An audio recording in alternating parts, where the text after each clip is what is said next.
From the studios of Staten Island Community Television, you're watching In the Bleachers, the TV show for the world's most passionate sports fans. Hello, everyone. I'm Jaime Hixson.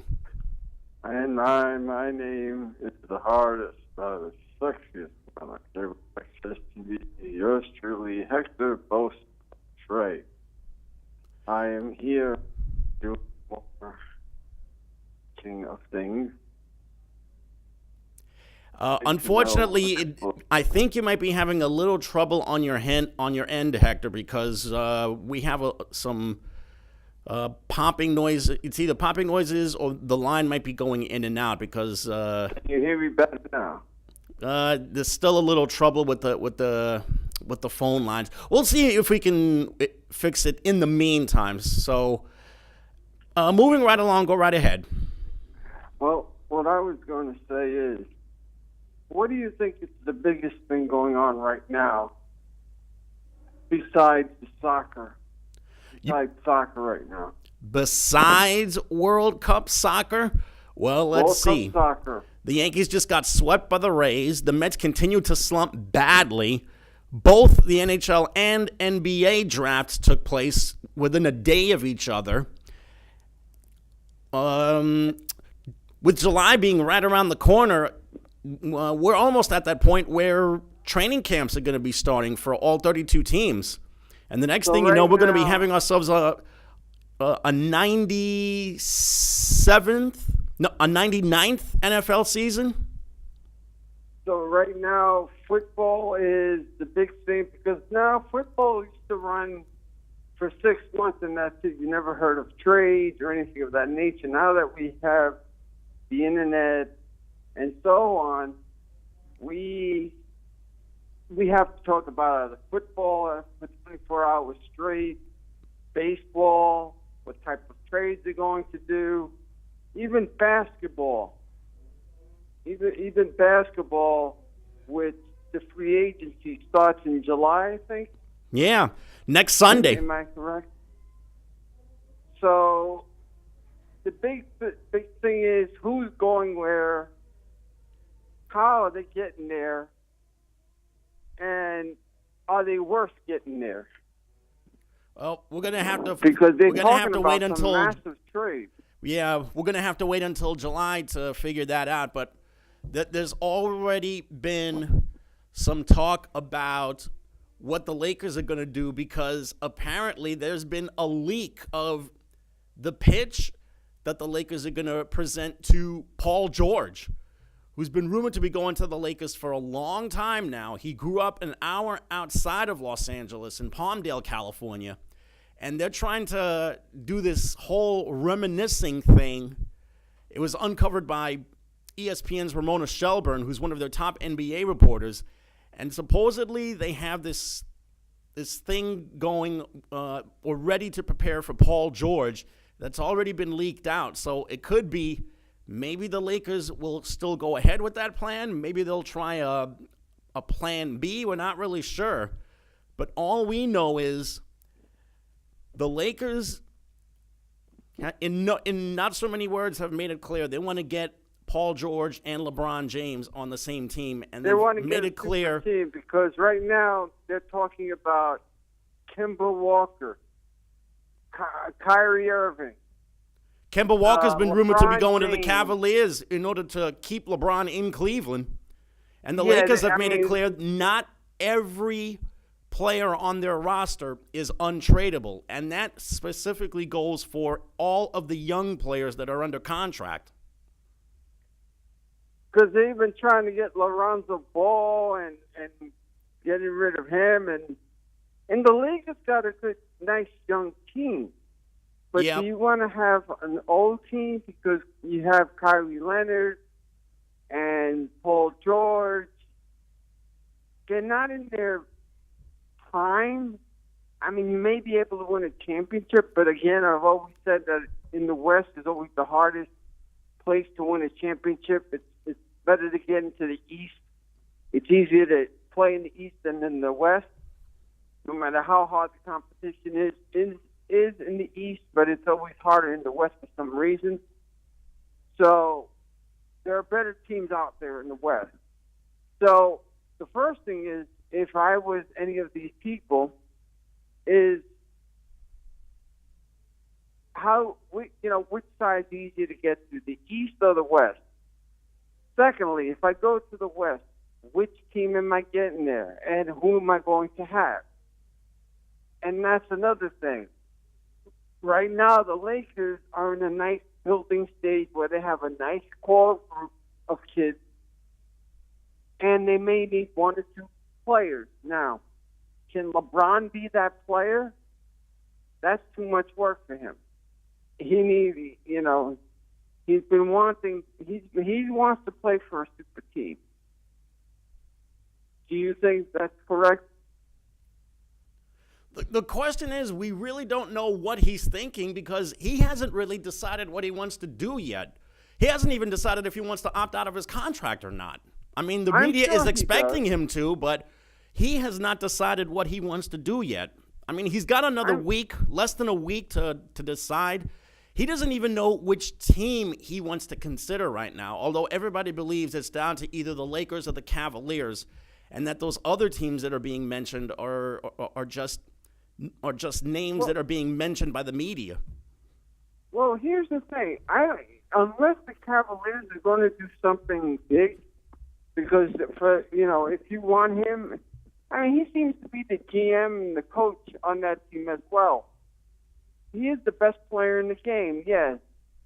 But this is why, let's say Phil Jackson was supposedly so good at managing, because he knew how to control egos. Right now, it's whatever. Remember the song, "Whatever Lola Wants, Lola Gets"? Well, it's the same thing with LeBron James. Mm-hmm. Whatever he wants, he gets. I don't think, unless the Cavaliers are going to do something really big, they're not keeping him. I don't think. Do they want to just be rid of him? Because I would think that the guy that basically turned that franchise around would be wanted back by that team. But you did raise a really simple point. Whatever he wants, he is going to get, because he's already had a fantastic career. We know he's going to go to the Hall of Fame once he retires, whenever that may be. He can do anything he wants at this point. But there is something that not a lot of people have mentioned. Shaquille O'Neal wanted to contact him to talk to him about the type of direction that LeBron should go in his career. Shaq thinks that LeBron might be chasing more championships, which is not necessarily a bad thing. I mean, every professional athlete wants to win a championship as often as they can. But Shaq might be thinking maybe LeBron is chasing championships for the wrong reason as opposed to the right reason, which is trying to live up to Michael Jordan, which very few basketball players can ever do. But LeBron has been compared to Michael so many times and is still being compared to Michael that maybe just chasing a championship by appearing on a super team is not necessarily the right way to go.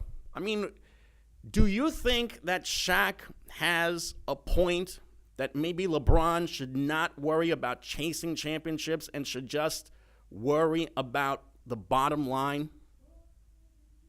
Well, what is the bottom line is, it is to win championships. There's only two ways you can go, okay? And that is, you're either doing it for the money or you're doing it for the championship. Because let's say you're on the Cavaliers, but they're not going to improve because of salary space. Mm-hmm. Cap salary space, correct? Exactly right. They're going to max out your contract. So that way you're doing it for the money, because you know damn well that they don't have that many good players. Mm-hmm. Let's say, okay. Now, if you want to go to a championship, then you do like what Kevin Durant did.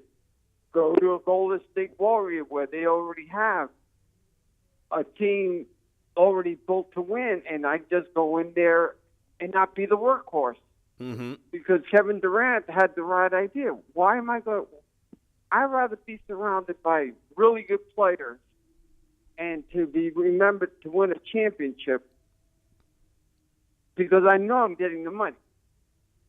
But what do I want more? Shaquille O'Neal. I mean, Magic Johnson said one time, if this is correct, that you don't want to be on a super team. You want it to be your identity. That's a good point. Such as Larry Bird, even though he had great players, McHale, Ainge, and all them, and Isaiah, there was a group, but that was his team. Exactly right. More or less. Mm-hmm. So that was his pinnacle. If you go to a team where you have Stephon, Kevin Durant, and all them other players, that's not your team. So do you want to be the man? Do you want to have the title that the way Magic Johnson, that was Lakers' team, that was Magic's team. Do you want to have that? Mm-hmm. That's another thing that you have to consider. Me personally, at an age where I'm still in great health, if I was LeBron, I would go to a team and I want to win championships. Because if I have enough money, then it's about championships. Exactly right. It's funny that we talk about Shaq's advice. That's like him going to the Knicks. They'll max him out. They'll give him the max amount of money. But myself, and I know that the Knicks aren't getting there. Not this year, not next year, and maybe not even the third year. Mm-hmm. You get my point? Mm-hmm. But they give him the max money. So what would you rather have? Would you rather have money, or would you rather have the championship? That's how it goes. Well, if I'm an athlete, I always go after the championship first. I mean, people don't know this, but league rules require every single one of their players to get paid. So naturally, they're going to get money.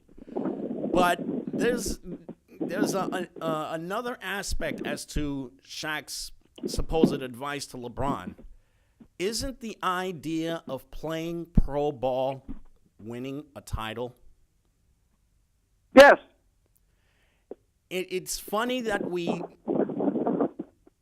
you say this because ESPN did a graphic about the best NBA players with the highest scoring averages to have never played in an NBA Finals, much less a championship. Malone. Not Malone, the mailman. Karl Malone. Well, Karl Malone went to the Finals, but I'm talking about guys that never went to the Finals. Oh. For example, you know who has the highest scoring average of any player to have never played in an NBA Finals? George the Iceman Gervin. He averaged 28 points a game and never played in an NBA Finals. He's right up there with Pete Maravich, who averaged about 27 a game, and a guy who's still hanging around in the game, Carmelo Anthony. He's also averaging 27 points a game, and he has never once played in an NBA Finals. So the idea of being in the game just for the money, as opposed to winning a championship, I don't buy it for 1 second. This is just something that the fans really don't understand. And players are smarter nowadays. Think of it than before, I would say, because now they're going into business. They're storing away for the smart ones that are doing it, they're putting away their money because they know eventually they're going to get old. Mm-hmm. So now, like, let's say J.R. Richards or some of those other people that have done drugs and couldn't come back. They came back, but they didn't have enough money to get a house. even though in their young days, look at Mike Tyson. Mm-hmm. What they did to him with his money and how he spent his money. Oh, well, you can blame one person for that, and that's Don King. But people don't realize something, and that is the more money you make, the more money you spend. Exactly right. You know, if you have kids, you want to send them to the best schools in the world, and that costs a lot of money. Yeah. Send your kids to the best schools, get the biggest house, get the biggest car. At the same time, you also have to have a plan B once your career ends. And that's why LeBron has so many different business ventures going on. In addition to his movie production company, he also has his own clothing line. Russell Westbrook has his own clothing line. Melo has his own internet company, which consists of stock trading and money management. So these guys really have some brilliant, brilliant ideas and business interests that they have going that doesn't involve basketball. But those are for the people that are, let's say, LeBron James status. Now, let's say, for sake of argument, let's say the guys that are just starting out or that are in their careers that weren't the best players, but somehow were there too. You know, even them, if they don't smarten up, you know, they got to get into business themselves because they may not be LeBron James. Again, we're using LeBron because he's pretty famous there. Mm-hmm. And that is, you know, he'll get his endorsement. Whereas the guy beneath him who's doing probably the dirty work and so forth, he's not going to get anything. Mm-hmm.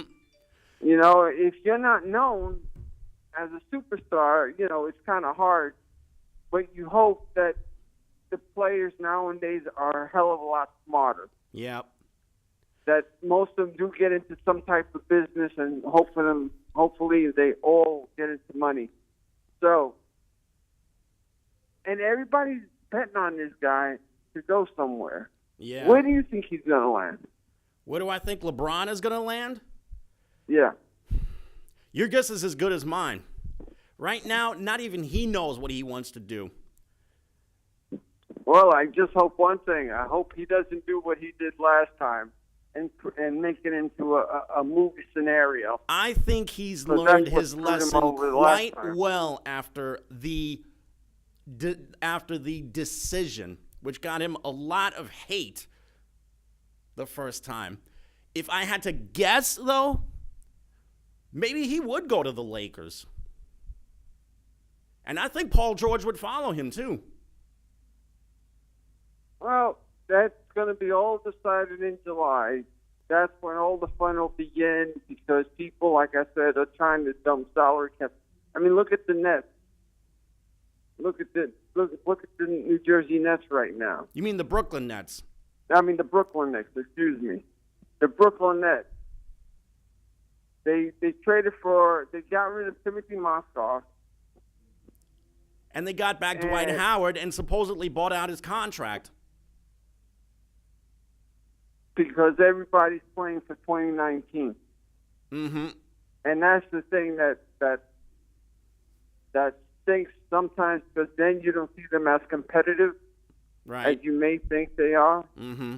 For instance, the Brooklyn Nets and the New York Knicks. New York Knicks, is Cantor coming back? Is O'Quinn coming back? Enes Kanter, Kyle O'Quinn, Ron Baker, several, if I'm not mistaken, I think they have about 5 or 6 guys that could be restricted or unrestricted free agents by next Sunday, rather. Exactly. Will they opt out of their contract? And they have a month to do. And also, do we need, let's say, if you go with the New York Knicks, do we need Enes Kanter? Do we need O'Quinn since we picked up some guys? We got Luke Cornett. They have the other guy that they just picked up, Mitch Robertson. Mm-hmm. So, and, you know, what are they going to do with Joakim Noah? I mean, you tell me, because they have an abundance of centers all of a sudden again. Right. Well, for the record, Enes Kanter still hasn't decided what he wants to do with his contract yet, whether he wants to opt in or opt out. He had a really good season for them. In fact, I think he was the second best player that they had behind the now injured Kristaps Porzingis last year. I mean, you could argue Tim Hardaway Jr., but Tim Hardaway Jr. was more hit or miss. Enes Kanter was so much more consistent this past season.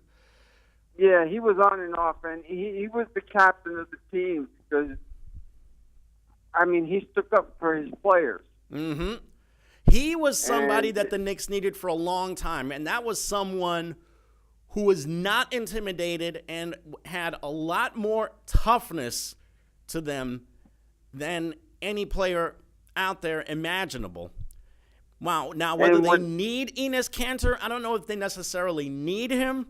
I mean, it wouldn't be a bad idea to maybe give him a new deal if he decides to opt out, because quite frankly, they're going to need somebody that's going to be a real dirtbag for them. Well, again, they have good young centers now if they trust in what they have, which is Luke Cornett and the new guy, which came out of nowhere. You mean Mitchell Robinson? Yeah, Mitchell Robinson. Yeah, Mitchell Robinson wound up getting drafted second overall by the Knicks this past Thursday. And there was the other kid that the Knicks wound up picking, Kevin Knox from Kentucky. John Calipari, of course, swears by the kid. But it's funny that I bring up Kevin Knox's name, because the way those Knicks fans reacted at the Barclays Center on Thursday night, the more they overreact to stuff, the more I think to myself, that fan base has the combined shrinking IQ, basketball IQ, of an ice cube. Kevin Knox was a good pick for them. And yet, every single Knicks fan wanted them to get Michael Porter Jr., a guy with a questionable back injury, a bad hip, and 3 college games under his belt. Here's the thing. He's the Denver Nuggets problem now. You don't know what he's going to turn into. Here's the thing. He's hyped to be one of the best players in the league, and he's a 7-footer, which could have helped out Kristaps Porzingis if he comes back. Okay. Secondly, he's a great scorer and so on if he's healthy. Yeah, but there's also the question that the Nuggets raised about whether he's even going to play next year. Mikal Bridges. That boy was so hyped in New York that I'm surprised they didn't go and say, hey, why didn't the Knicks get him? You know why? Because Kevin Knox did a workout for the Knicks, and he impressed them so much that they wound up being more enamored with him than with Mikal Bridges. But it was the writers that kept on saying this, not the New York Knicks, because the New York Knicks interviewed a lot of people, if you notice. Yeah. They did their homework. Now, how are they going to be competitively this year? If they play the young guys? We couldn't even begin to tell you, because we don't know what's going to happen starting in July. July is still less than a week away, and they need to decide what they want to do with their free agents and the guys that they have under contract, if they can do anything with them. Exactly, because salary cap space. Exactly. That's right. The thing. They're not going to be able to move as many people. They're hoping on 2019.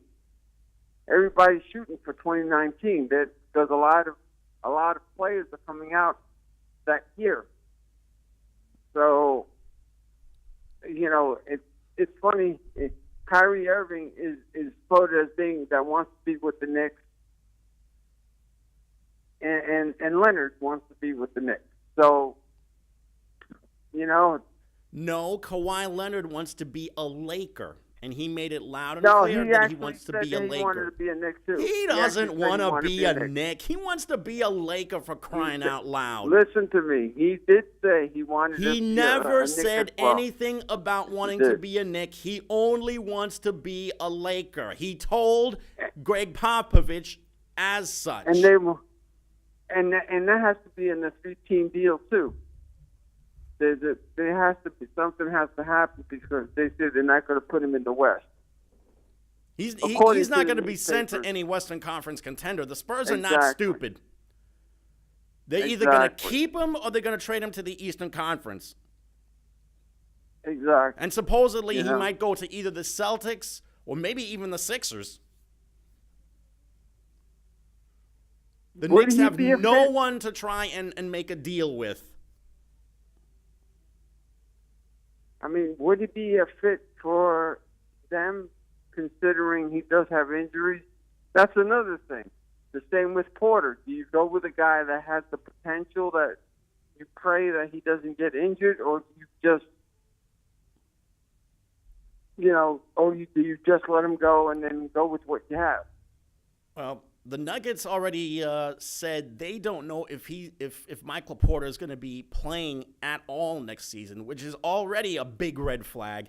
As far as Leonard is concerned, I think that his ego and his pride might be more injured than his quad is right now. That's why he wanted his trade demand. But I'll tell you right now, Kawhi Leonard will help any contender immediately. He's emerged as a go-to scorer in addition to being a lockdown 3-and-D guy. Do you I see. Do you think that if the Knicks played the young guys, you think they'll be okay? Do you think that they'll be okay with the coaching staff that they have, and if they learn the way they're supposed to learn? They're still going to take a lot of lumps. Oh, Don't yeah, they're kid gonna take a yourself. beating. No, they're going to But take a beating and a half. it depends on matchups, because if they go up against a playoff contender, they're really going to be taking more than their share of lumps. But if they go up against a team that's either up and coming or might be down in the dumps and in rebuilding mode, possibly they might be able to get by. But I want to see this kid, Kevin Knox, in action. I really want to see them give Mitchell Robinson a chance, whether it's in the D-League or it's with the big club. Because Mitchell Robinson was a real wild card going into this draft, because not only did he not play basketball at all last season, he wound up doing a whole bunch of workouts, and even though he intrigued some teams, he still scared a lot of others simply because of the fact that he didn't play last year. Mm. But supposedly, after what he did in 2 years of high school ball in Louisiana, putting up so many great numbers and showing his shot blocking ability, that's another thing. He's a 7-footer with a 7'2" wingspan who can block shots, run the floor, and really play some good defense. You don't have a bad team if you think about it. If Porzingis comes back, let's say Robertson at center, Knox at small forward, you got Frank Nikita, and let's say, what's his name? Maybe Damian Dotson getting a shot as a starter? Yeah, Damian Dotson. Let's say Damian Dotson at guard. You have a really decent team. That's not a team to sneeze at, That's not a team that you can go, oh, they're not going to try their best. I mean, that's an actual decent team, and that's going to be a really good defensive team. On paper, they on would be a paper, good yeah. team, but on the court, that's not necessarily going to translate to victories. Well, you have to go on paper until you see them. Because do you keep Cornette? Should they keep Luke Cornette? Maybe as a third string center, give him a little more time in the G League. Other than that, he did so little for them with the big club last year that, quite frankly, I'm not really sure what way they're going to go. Maybe they give him a new deal, maybe not. I'm not really sure. Do you think he got the chance to do it? That's the thing, because Jeff Hornacek was playing for his life. Mm-hmm. You know, he was trying to play the young kids, but he was also playing for his life. He was trying to play for his livelihood. Mm-hmm. And he wanted to win more than anything because he wanted to save his job. So that's probably why he didn't play some of those players that he should have been playing.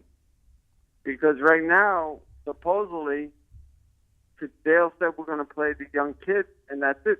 What happened to that new signing that they got, too? Are you talking about the kid that they gave the rookie free agent contract to? Yes. Yeah, you're thinking of the kid from Arizona. Well, they gave him a two-way deal. So yeah. My guess is they're going to bring him to the Summer League, whether it's in Vegas or it's in Orlando. And speaking of all these, the Islanders, the Rangers, and the Devils, how did they make out with their picks? Yep, they had their draft the day after the NBA draft. They had the first round this past Friday night, and then rounds 2 through 7 were the following Saturday. You look at what the Rangers and the Islanders and the Devils did. The Rangers had 3 first-round picks. They had number 9, and then they had numbers 22 and 28, I think. Let's just see exactly how they did. I've got my NHL app with me right now. Well, on paper, did they do okay? Well, in your for me, let's see. The Rangers wound up getting a Russian right wing, Vitaly Kravtsov, and then the Rangers had one more pick, actually 2 more picks, and it turns out it was numbers 22 and 28, and they wound up concentrating on defense. They got Keandre Miller, who, if I'm not mistaken, wound up playing for Team USA, and they wound up getting a Swede, Nils Lundqvist. When you think about it, you can never go too wrong with having too many defensemen, and I really like what the Rangers did, getting the 2 defensemen in the late rounds, Lundqvist and also Miller. So I'm really happy with what the Rangers did, and I also like their 9th overall selection, Kravtsov, who's a right winger. As far as what the Islanders did, they had back-to-back picks in the first round. They wound up getting a right winger of their own, Oliver Wahlstrom, and they also got themselves a defenseman, Noah Dobson.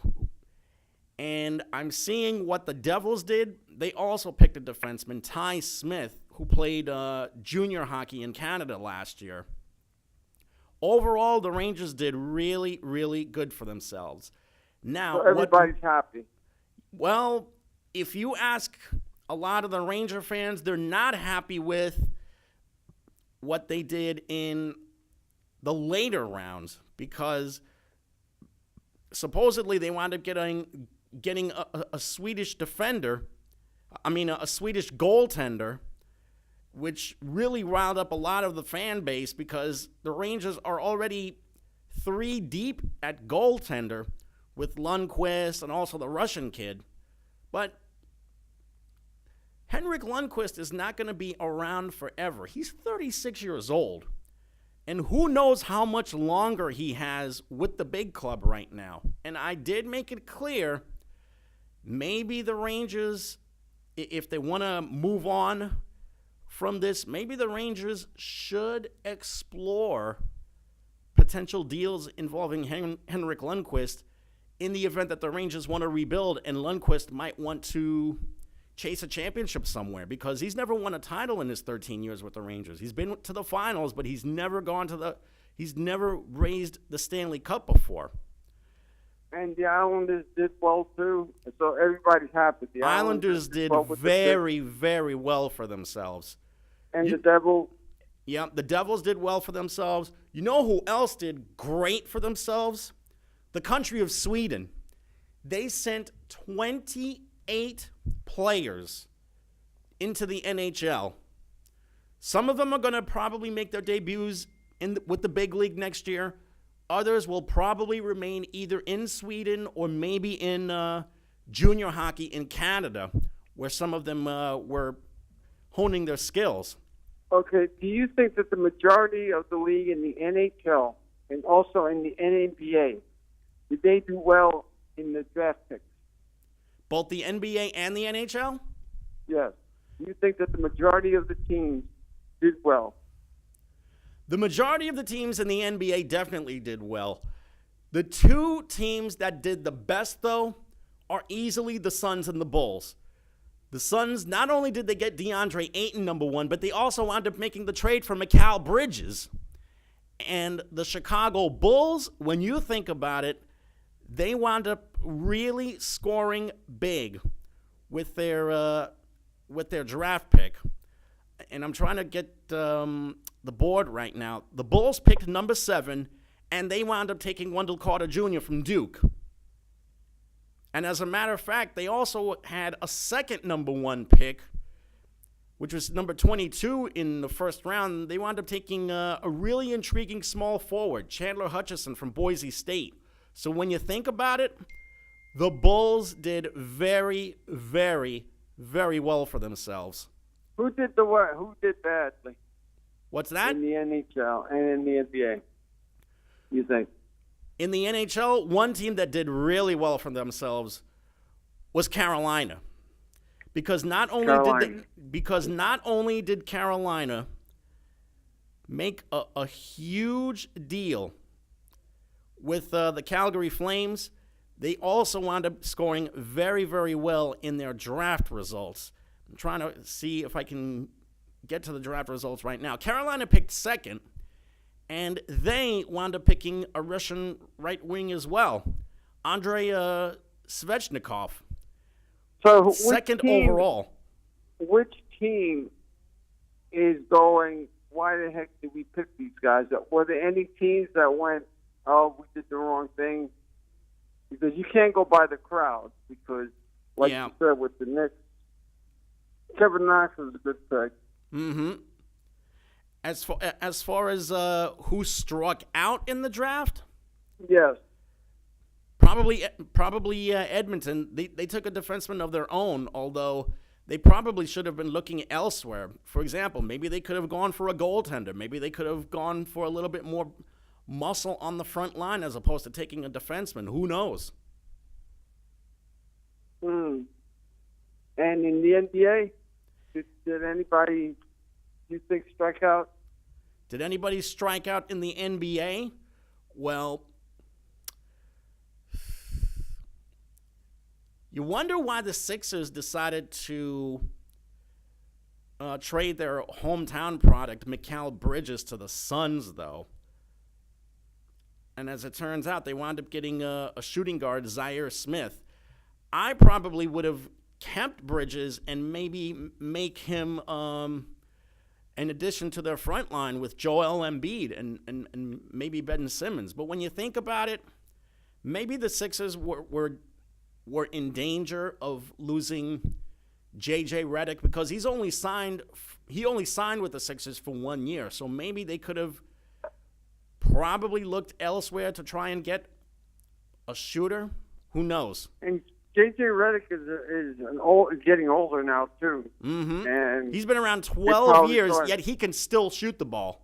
He can still shoot the ball, but it's when you're a certain age, when you hit, let's say, 34, 33, somewhere around there, mm-hmm. That's basketball old. Well, one team that definitely wound up. Wait, what was that?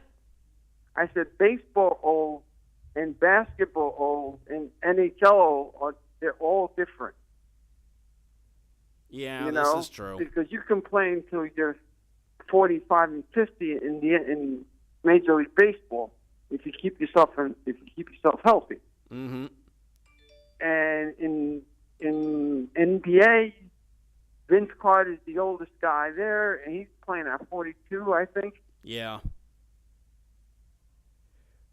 So, by the way, you mentioned before who really struck out in the NBA draft. yeah. A lot of people are really ripping to pieces what the Portland Trailblazers did. Because not only did they draft Anthony Simons, the high school kid, Yeah. but for some reason they decided to pick somebody else in the second round, which failed them miserably. Well, for some reason, they decided to pick Anthony Simons, the high school kid, as opposed to someone who had a little bit more seasoning. And they also picked Gary Trent Jr. from Duke, a guy who is much more of a defender, a guy who's much more of an offensive threat than a defensive player. And the Blazers really needed lockdown defenders, so getting Gary Trent Jr., who, by the way, his father had a really solid NBA career, getting Gary Trent Jr. was not the way for the Blazers to go, if you ask the critics. Do you think that the National Football League is going to lose people now? They already have. No, but because they were losing people before the national anthem. And some people were protesting because they were letting the players do what they wanted to do. Now that they're penalizing them, there are some people that are now want to protest the National Football League for not letting them protest. They should go back to the old way, which is stay in there, stay in the locker room, and then after the anthem, come on out. That's exactly what I say. No problem. That's exactly what I say. No problem. And to answer your question, the NFL already lost a lot of fans before last season, during last season, and after last season. They're going to be losing a lot more people too once this thing really starts to blow over. Because people kept on saying, "Oh, the reason why people lost fans is because they weren't patriotic." No, that's totally wrong. That's only a small part of the reason why they were losing fans. They were losing people before the national anthem business, and that's the truth. The real reason is because the game has gotten progressively more violent. What with the high incidence of concussions that are taking place in the game, and also the high incidence of suicides committed by former players. Well, that's up to that's the thing. That's up to the National Football League to do something about. And that's up for the players to pitch in money for these players that need help. Apparently the league did not think they had a problem beforehand, but now that they're seeing all of these former players passing away, they were pressured into doing something drastic. I mean, they should do that in wrestling. I mean, heck, they get a lot of concussions and so forth. I mean, they should do that. Every league should be able to do that. And by the way, Brett Favre, a Hall of Famer, has already made it loud and clear. He's not going to let any of his kids or any of his nieces and nephews or even his grandkids play football. He wants them to try and perfect their athletic prowess in other sports. I mean, playing football isn't bad. I mean, but you know the risk. Yeah. That's the thing. You know the risk involved, but that's why they pay you to take those risks. And that's the thing. I mean, if you're going to compare the National Football League to the wrestling, which they have to come out of pocket most of the time, and unless you're, let's say, a John Cena or The Rock or Steve Austin, that they need to. And if you're not again, talking about money and putting it on the side for future things, Mm-hmm. then you get banged up.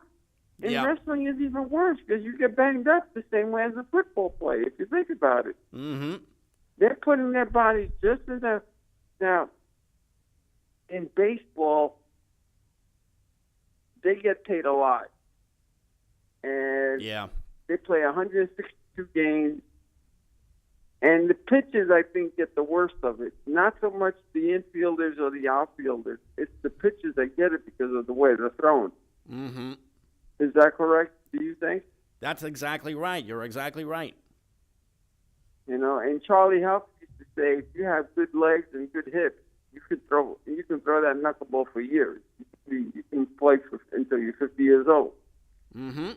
You know, but do you think they should turn Roman Reigns heel? I've been thinking the same thing because the guy seems to be so despised by every single fan out there. Why don't they come up with a story angle, a good story angle, where Reigns becomes a heel? My personal opinion is that he should be a Steve Austin type, where he should go after, let's say, have a feud with Daniel Bryan, or have a feud with the top good guys as well as the top heel. Mm-hmm. Let him have a feud with everyone, and then just go, you know what? You're a piece of dirt to me. I don't care. I'm the man, and that's all that is to it. Mm-hmm. And let him beat that. Because I mean, and here's the thing: in years past, we used to have heel versus heel and face versus face, Mm-hmm. and there was some great competition. Now you get nothing unless you're watching NXT or ROH or New Japan Pro Wrestling. Raw and SmackDown, then they're not doing as much, and also they're not providing the talent. Well, first of all, they're screwing with their talent because every time they bring NXT talent up, they don't push them like the way they did when they were at NXT. That was the one failure. Very few times did they push him. Like, for instance, Kevin Owens. Mm-hmm. He was the first one they pushed properly. Yeah. But Sami Zayn, they screwed up big time. They're screwing up on Bobby Lashley. Mm-hmm. So, but talking about health issues, those guys compared to football, they get bad. You're not even allowed to get hit in the head anymore with chairs. Yeah.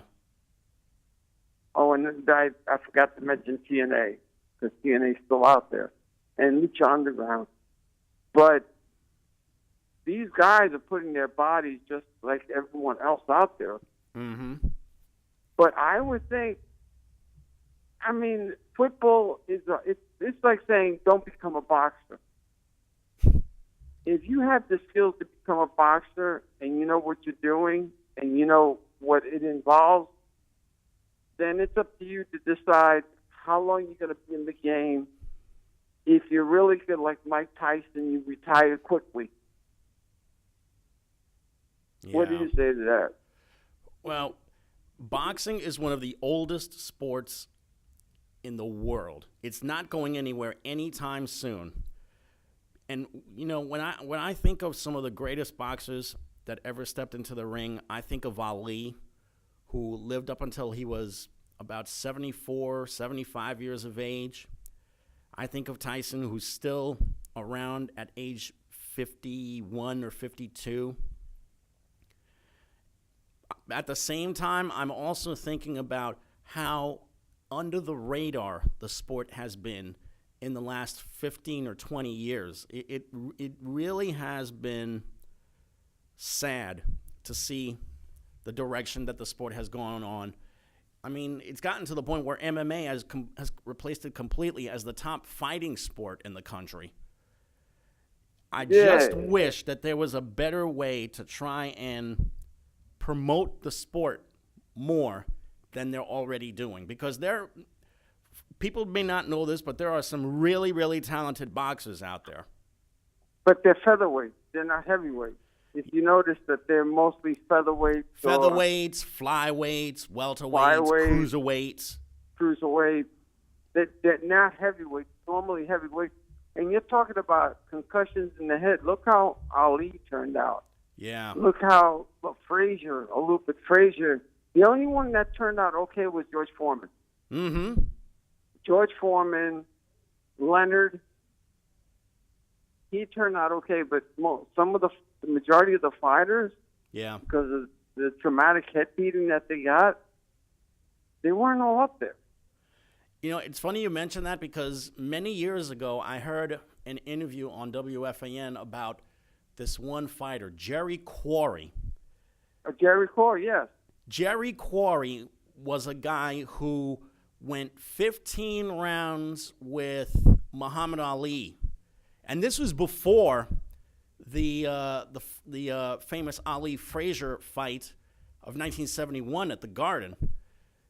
Jerry Quarry took so many shots to the head that he became more than just punch drunk. He practically turned into a vegetable.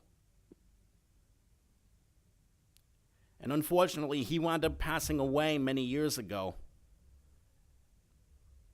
And I really wish that we would have a situation where we could do a lot more for the sport to try and promote it more than it already is.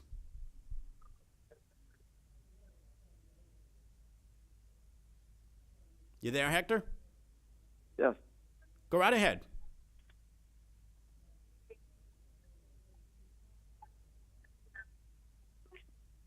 I think we're starting to have more technical difficulties here. I think I'm hearing a little bit of feedback out there. Can you hear me, Hector?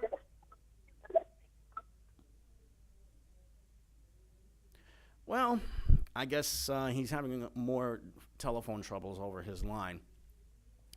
But in the meantime, with about 7.5 minutes left, let's go over what happened in that NBA draft. We mentioned that DeAndre Ayton wound up getting picked first by the Suns.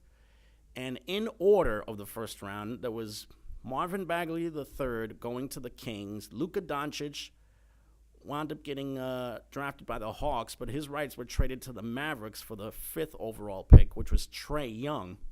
And in between, Jaren Jackson wound up getting drafted by the Grizzlies. Then we had Mo Bamba, the Harlem kid who played a year at Texas. He was drafted by the Magic. Then there's Wendell Carter Jr. going to the Bulls, Colin Sexton going to the Cavaliers. We mentioned Kevin Knox, and we mentioned Mikal Bridges going to the Suns for Zaire Smith.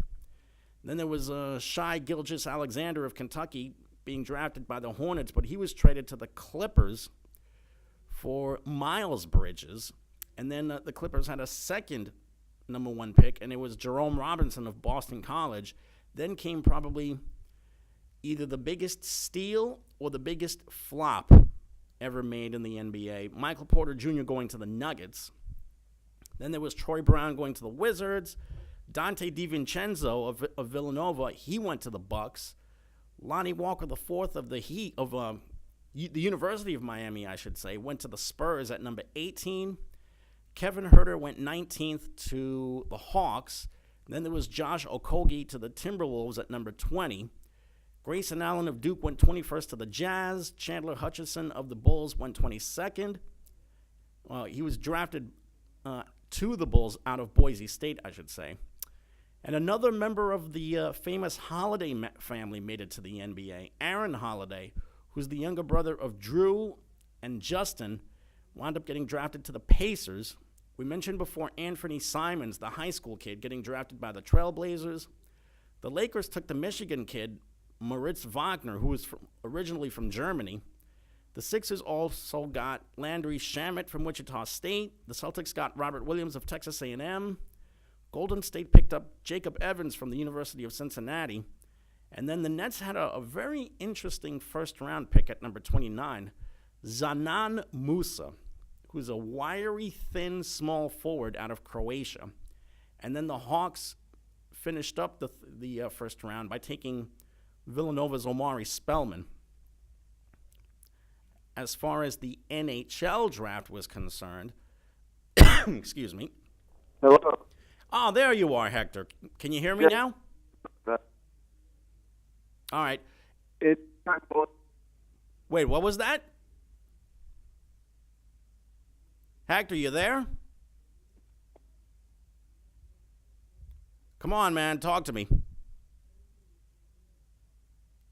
Well, unfortunately, we have another problem with the phone lines. So, in the meantime, I'm going to see if I can get you guys up to date with what happened in the NHL draft. Well, we're going to see if we can get you up to date with the NHL draft. But first, Hector and I talked a little wrestling earlier. So, we apologize for the technical difficulties first of all. In the meantime,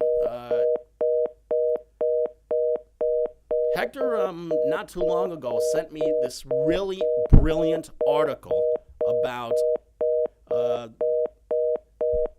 women's wrestling back in the golden age. And there was a story of the first female black wrestlers that wound up taking place, or that wound up breaking into the business. Their names were... wait, I'm just trying to find the article here. Ethel Johnson, Babs Wingo, Kathleen Wimbley, and Marva Scott turned out to be the first black women to compete in and also be bookers in professional wrestling. And this occurred right around the time that World War II was taking place. And it says here that Burke became the first great women's superstar in the business. And she was also one of the highest paid. She earned about $50,000 a year, which was a ton of money back in the 40s and the 50s. But as with the changing times, their star wound up fading. Not only that, but they wound up competing in a time when the Jim Crow laws and also major segregation was really plaguing the country. So they also competed at a time when the fabulous Moolah was really making her mark in the game. Unfortunately, the fabulous Moolah wound up being looked at, instead of being a heroine, she was looked at as a really unfavorable figure in the industry, because supposedly the fabulous Moolah was also involved in a prostitution ring that swept the entire country. And because of that, WWE has decided to drop her name from their brand forever. And it's a real shame, because Moolah had an outstanding career in the industry. So with that said, we're going to bid you adieu. Now, in the meantime, I want to give a special word of thanks to Kenny Graham, who's on the other side of the glass. And I also want to thank Hector for joining us over the phone. I'm just sorry that we had that problem with the phone lines. Thanks to you guys for watching at home as well. So if you have a story that you want to talk about, then we definitely want to know about it. So contact us through Facebook, Twitter, YouTube, Instagram, and Snapchat, and we would love to know about this story. So that's going to do it for us. So for everyone here, for Hector on the phone, I'm Jamie. We hope to see you next time. Good night, everyone.